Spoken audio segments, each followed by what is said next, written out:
What is going on, everybody, and welcome. This is the official return of OneActual, and this is my guide to the Minstrel's Ballad, Hades Elegy, also known as the Dying Grasp Extreme. I am once again here to give you a clear, quick, and concise guide on how to complete it. Please take note, there are many ways to effectively run these mechanics, and I have already experienced multiple groups in the Party Finder with varying styles, so be ready to adapt. I ran this a couple times to make sure I can confidently give you the knowledge you need to learn, no matter the style, and give you the most helpful guide out. However, I found this particular way to be the absolute easiest to understand and be the most effective for any level of player, tryhard or casual, ready to get there clear. If this video helped you out, please don't forget to leave a like and of course, subscribe for more Final Fantasy XIV guides and videos. Let's not waste any more time. This fight splits up into multiple phases, each one of them requiring DPS checks and quick individual actions and reactions. Don't let that scare you off. This fight is pretty forgiving unless you are a tank. Your mistakes will cause the most collateral damage and wipes, so be ready. Before we get into the mechanics, there are a couple prerequisites and things you will want to go over with your group, just like any other Extreme Savage fight. Let me give a quick rundown about the markers and why we have them. I will explain the mechanics in depth as they present themselves. However, I'm going to take the time to get them in your head now so they will lock in later. Also take note that these mechanics will always come down the pipe in the same order so you will know what is coming and when.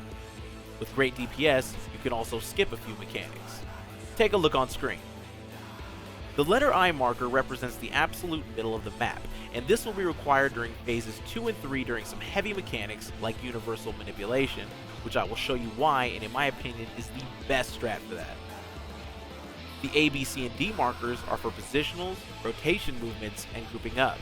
Tanks and healers especially will be utilizing these a lot, so they do come in handy and I highly recommend them. First thing you're going to want to do is group up similarly to how you would in Resurrection Savage. Tanks and healers Cardinal, DPS Inner Cardinal. You do this for two mechanics, a spread mechanic similar to Descent Savage's Doomvoid Cleaver, and for a tank and healers group up mechanic in phase 3.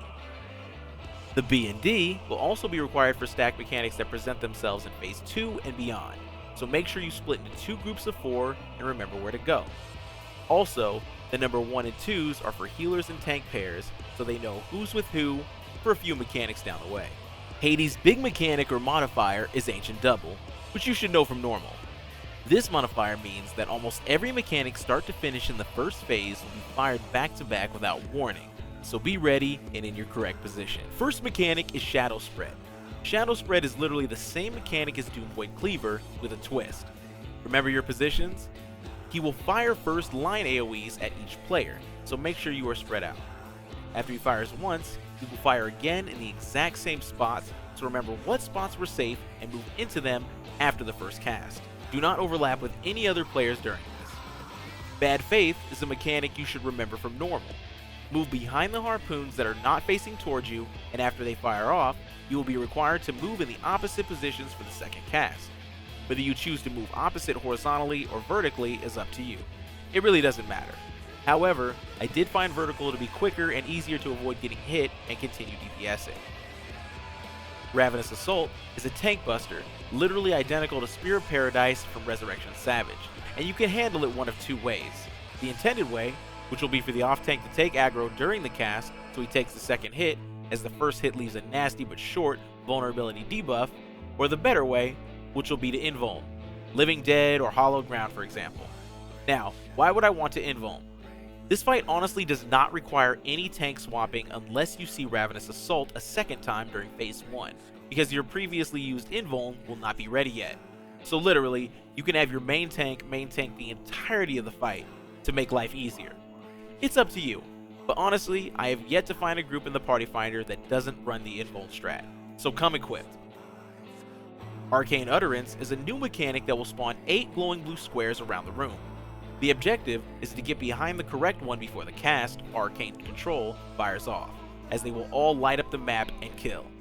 You can go about this one of two ways. The middle square will be facing a direction with no square.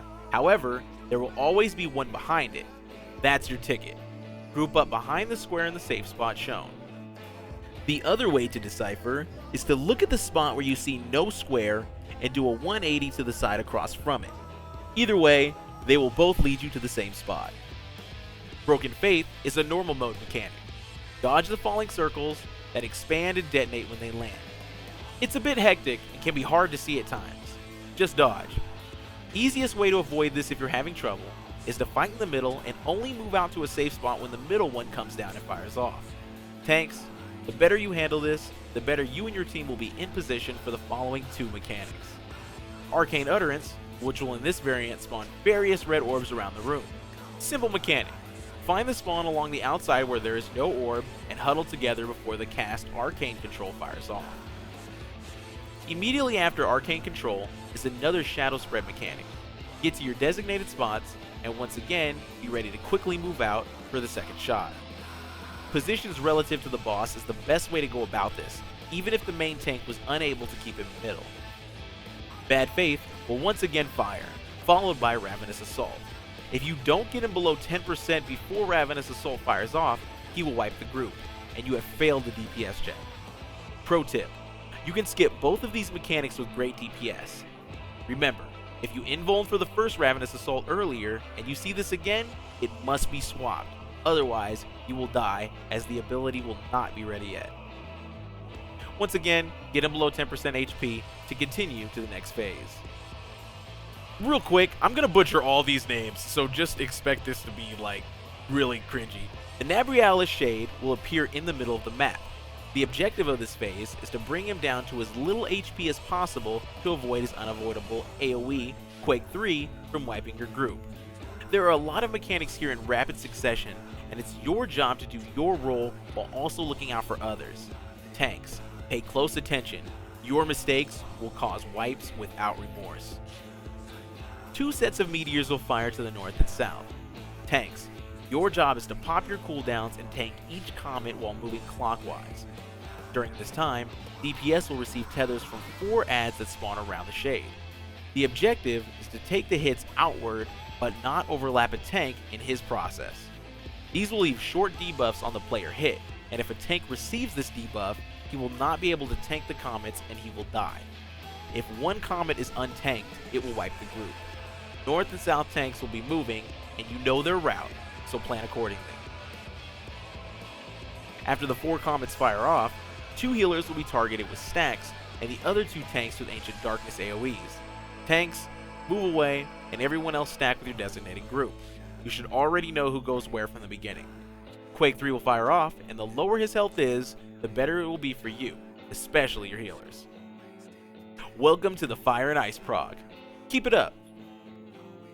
La Brea and Igorum will spawn with fire and ice buffs. The objective is to burn these both down before they kill you with their own version of Enrage. Tanks, you can only tank the ad with the opposite effect as you. If you're ice, you tank fire, or La Brea. If you're fire, you take ice, or Igorum. You will need to swap the ads midway during this phase when they change everyone's debuffs to the other and continue tanking and popping cooldowns. There will also be tethers that need to be accounted for like the previous mechanic, one in each corner or inner cardinal location that need to be absorbed by the opposite player debuff. Ice tank, fire tethers, and vice versa. Take note that these do cause an AoE of splash damage, so don't be around somebody who is already tanking a tether correctly. There are a few ways you can go about doing this, so I'm going to spend a bit of time here, but also give you a strat I found the absolute most effective. Pro tip, and you will love me for this. Take a look on screen. Can confirm. Northwest tether will always be blizzard, and northeast tether will always be fire, no matter what side of B or D your tanks are on. This allows your tanks to be ready to tank the ad, tank the tether, and be in a single position the entire time, while DPS only has to worry about 2 southern ad tethers and focusing on what they need to be, and that's laying down the DPS. Healers can focus on healing. If your tanks can effectively use cooldowns, this ensures a smooth encounter, and if someone forgets an assigned tether on the opposite side, one quick call out and it's an easy gap to fill. This knowledge literally changed the game for my group. Another way you can do this is just have the tank stay stationary in B and D and just voke the ad they are required to. This is good if your tanks are having a hard time with the fight. However, The DPS and healers have to worry about all 4 tethers instead of just 2, and if you're running with melees, they will be spending a lot of time running and grabbing tethers, and that's wasted time that could be DPSing. There are 100% a few ways you can effectively do this, and none of them are wrong. Short answer, tanks, tank the adds with the opposite debuff and keep them away from each other, and everyone else worry about tanking tethers of the opposite debuff, and burn the adds down ASAP. Honestly, switch your strategy up depending on who's having the most issues here. Now for the most what the F mechanic of the fight, universal manipulation. This mechanic will leave you stumped with so much happening at once. However, I got your back with the most simplified way you can go about doing this. Shout out to a warrior of light I met today named Step Sephora I ran into in the Party Finder who came up with this strat in a previous group. This image is theirs and I didn't come up with it, so I'll be damned if I will take credit. But my god is it freaking genius and easy. Let me explain, and I'll be honest, I don't even think I have to. Universal manipulation will begin casting. Once it fires off, the tanks and healers will receive Doom and Curse Shriek, while the DPS will receive Beyond Death and Forked Lightning. Perfect positioning will be required by all players, but healers, you will need to be the most ready with quick heals and reaction.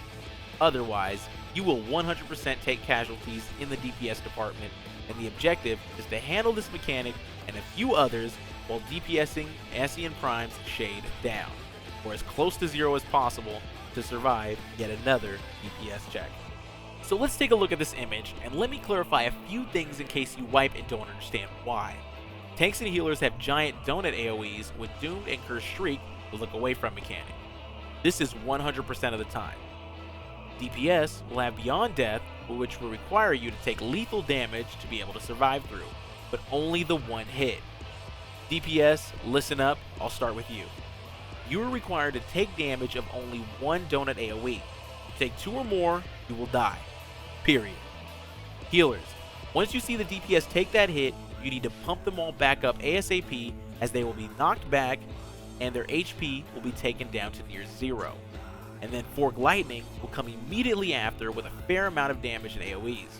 They will die if you are too slow to react, which will hurt your DPSing. Now for the tanks and healers. Your positions will make life easier on everyone. We used the eye marker and placed it in direct middle. All 4 of you need to be along the cardinal directions of the way marker along the lines, and this will ensure the donuts are giving space for everyone in middle and be overlapping just enough where the DPS can see and easily stand on only one donut for Beyond Death. Once the DPS's health is taken down to almost 0, everyone look away from middle to satisfy Curse Shriek and Doom. You take damage during Doom, tanks and healers, you will die, either from failing to look away or from eating a donut, which you will not if you hold your spot to satisfy the Doom effect. Quick recap. Once the DPS's health is taken down to near 0, everyone look away from middle to satisfy Curse Shriek and Doom. You take damage during Doom, tanks and healers, and you will die, either from failing to look away or from eating a donut, which you will not if you hold your spot to satisfy the mechanic. Blight will fire off, and now for the next set of mechanics, which are very easy to satisfy for the remainder of this phase. Height of Chaos will hit the main tank with a Tank Buster and an AoE splash, so have a cooldown ready. I'm pretty confident in saying that you will die 100% of the time if you're too close to the tank, but maybe at a higher eye level you can survive it, as I didn't see the numbers, but just don't be near him. Tanks, you should know this by now, but keep him in the middle, facing north for the entirety. Vegito Flame will spawn 2 stacked line AoEs on your healers. By now, you should know your 2 groups of 4. Stack on your group's healer and absorb. This will fire in the direction of, so make sure you're not overlapping the other group. We used B and D for this. With great DPS, you could skip the following mechanics, which is literally 3 back-to-back Shadow Flare, unavoidable room-wide AoEs, with the final one being lethal, similar to the Void Walker. You should always end up skipping these unless you take casualties. Keep it up, you are almost there. This is where it all gets a bit tight, but don't let it scare you. In my opinion, you've already been through the roughest parts. You got this. After a long mini spawn in, it's time for phase 3. Again, the Majestic is a mechanic that will target the healer. You'll remember this mechanic from normal. If targeted, move the AoE away from the group. You will be hit and thrown into the middle, and everyone else with the exception of the tanks will be DPSing the ethereal jail in the middle. Tanks, you will be dealing with comments again in the same way you did at Phase 2 before the Fire Ice prog, and only one healer will be taken care of, both tanks, so make each other's life easier. North tanks start north, south tanks start south, pop cooldowns, and rotate clockwise to absorb these. You will absorb 4 comments before helping out the DPS in the middle for a little bit. If the comment hits the ground, you're done for, so pressure's on. Again, the Martyr will fire off Will of the Lost, which will target both of your healers with a knockback stack, and DPS with targeted Blizzard AoEs. Group up in the middle for the knockback in your 2 groups, stacked up tight like so, and be ready. With DPS inner Cardinal, so they will fire off in an X pattern, and your tanks and healers should fire back together for the small stack. You will all receive a hefty knockback, and if done correctly, the 2 groups should be thrown backward and receive minimal damage as shown on screen. Again, the abyssal celebrant will fire along with Biden, which requires 2 things. 2 groups of 3 will be stacking along its northern corners. Tanks, you are in the front during this entirety. This mechanic is literally shadow spread from Phase 1 fired 3 times, but instead of moving to the safe spots, you hold your ground. Don't flinch. You take the hit, you will die.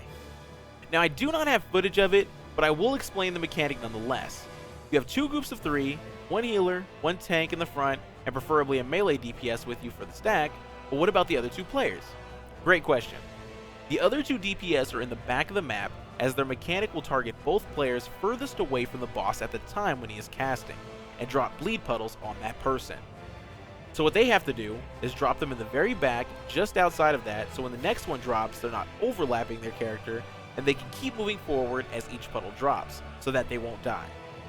Reason you want them to walk forward is so that the healers will be able to eventually start healing them so they don't die during this phase. Thanks Kui for the explanation. Remember, you want your range to have this so they are continually DPSing.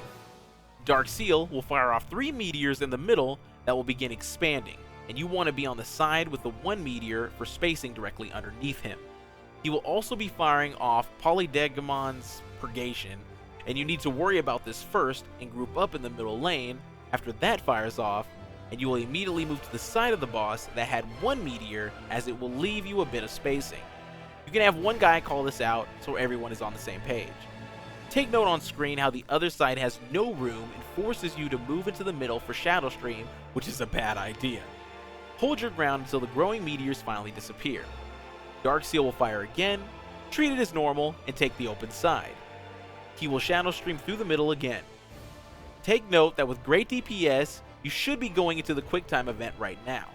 I have never not gone into the event here, but I believe you would have one more Dark Fire or something hit here that you've already been saying during this phase that would act as your enrage mechanic. If I'm wrong, be sure to let it known in the comment section below, and I'll throw it in the description so that way we can look out for the newer players. The QuickTime event will appear as normal mode, and it's not hard. Mash the buttons, sacrifice the Lala, and continue to the final phase. Take note, if you actually do sacrifice the Lala and you wipe here, don't blame me. I'm being sarcastic. No, I'm not. Sacrifice the Lala. But don't sacrifice the Lala. But do it. You know you want to. The cutscene will play here. Home stretch. You freaking got this. And you only have to worry about a few things here while constantly DPSing Hades down. Dark Current will fire 2 very familiar mechanics that will move in the direction they are pointing to on each side, going in between the gaps, and running through the map. Best way to do this is to just have everyone go to the same side. We always went right. Once the ones on your side fire off and begin moving, quickly take its spot as they're also coming from the other side as demonstrated on screen. Gigantomachy is a hard-hitting, unavoidable room-wide AoE leading into Quadra Strike. Healers, you will need to top off the group ASAP here, especially the tanks, as they will be tanking the 2 towers on the east and west. Tanks, have those cooldowns ready. You fail to grab a tower, and you will all die. You will strike everyone down again with permanent bleeds similar to normal mode, and literally fire the same sequence of mechanics. Dark Current, handle like before as shown on screen, get back in the center, and be ready for trigonometry, just giga that mechanic, and the Quadra Strike towers again. There will be a short delay, and he will fire off one final Gigantomachy, and this is your enrage mechanic. LB3 and lay him down. This DPS check is not an issue. No doubt the easiest one and rather generous, so put Hades back where he belongs, and congratulations, you know the entire fight. Ladies and gentlemen, thank you so much for watching my guide on the Minstrel's Ballad, Hades Elegy, and congratulations in advance on your clear. If this guide helped you out, please do me a favor and hit that like button and subscribe for more Final Fantasy XIV guides and videos. How was your experience? Let it be known down in the comment section below, along with any and all tips you have for the newcomers. Pro tips and differences in strategies are always welcome here, and I'm curious to see them. Before we end this video, I want to take the time to apologize to everyone for ghosting the Eden's Gate Savage 3 and 4 videos and not providing any content for the last 2 months. My son was born, and I love that boy with my life, and I've been very busy with IRL, but we're back in full sprint with plenty of content coming down the pipe from not only Final Fantasy XIV guides and videos mainly, but other games such as Destiny 2, horror content, and comedic videos. I hope you all stay tuned for this content, and I appreciate all of you who believe in me and have returned. If you have been here a while, let it be known down below so I can drop the love on your comments. Alright, I won't waste any more of your time as you have a clear to catch. Thank you all so much for watching, and I hope to see you in the next one.